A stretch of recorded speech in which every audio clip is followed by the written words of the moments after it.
Mom, I read a book on London's history. I know you stayed there. How was your life then? Well, it's a big story. I'll tell you. Your father and I moved to London when it was just growing. It was a very small town then, with small industries. Your father was a sweeper, but at that time, almost everybody was poor.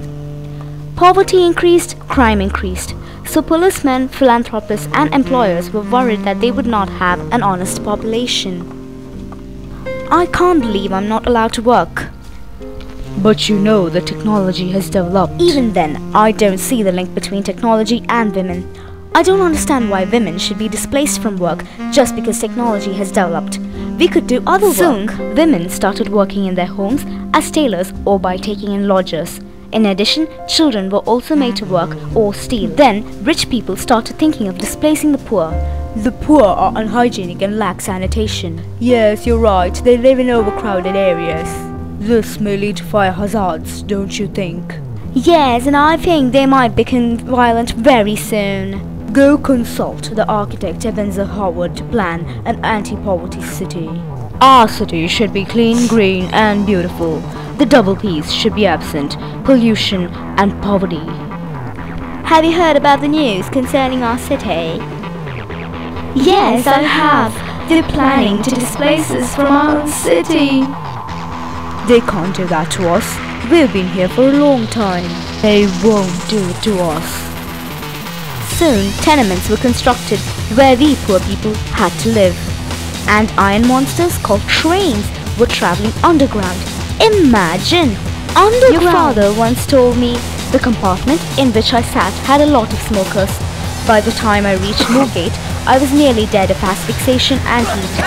I should think these underground railways must soon be discontinued, for they are a menace to health. Many people even fainted from the smoke. The construction of the underground railway led to the displacement of the poor. But this also had a positive effect.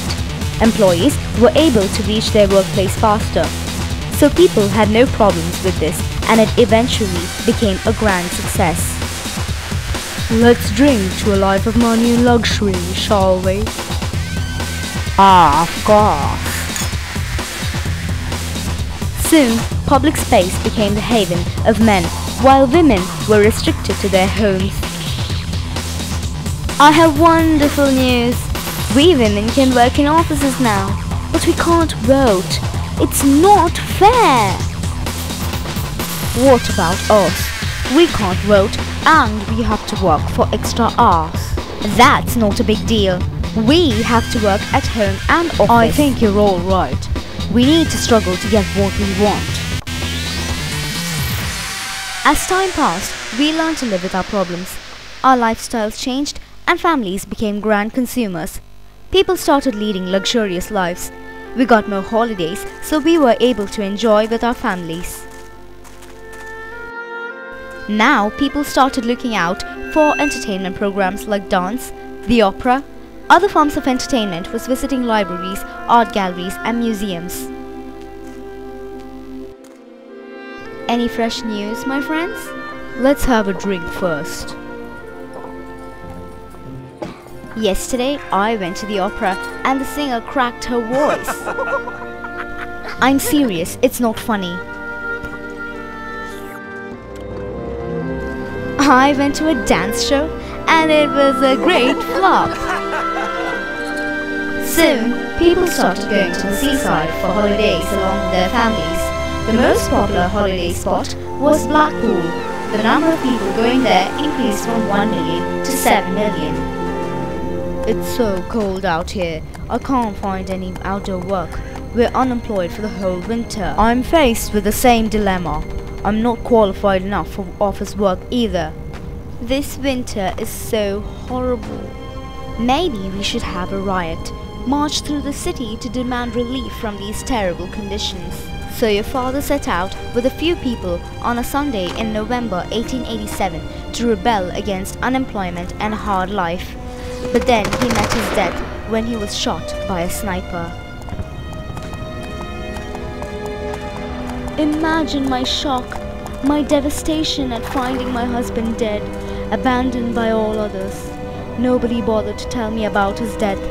Life has never been the same ever since. So now you know our story, the one entwined with the growth of London. Throughout our life in London, we had joys and sorrows, wealth and poverty, with none of them being stable or evergreen. You now know about the horrid Bloody Sunday of 1887 when your father was killed. But he didn't die in vain. It was thanks to his efforts that others were motivated to carry the riot forward that resulted in London as we know it today. London has grown thanks to its inhabitants and government, cooperation being the magic trick behind it all.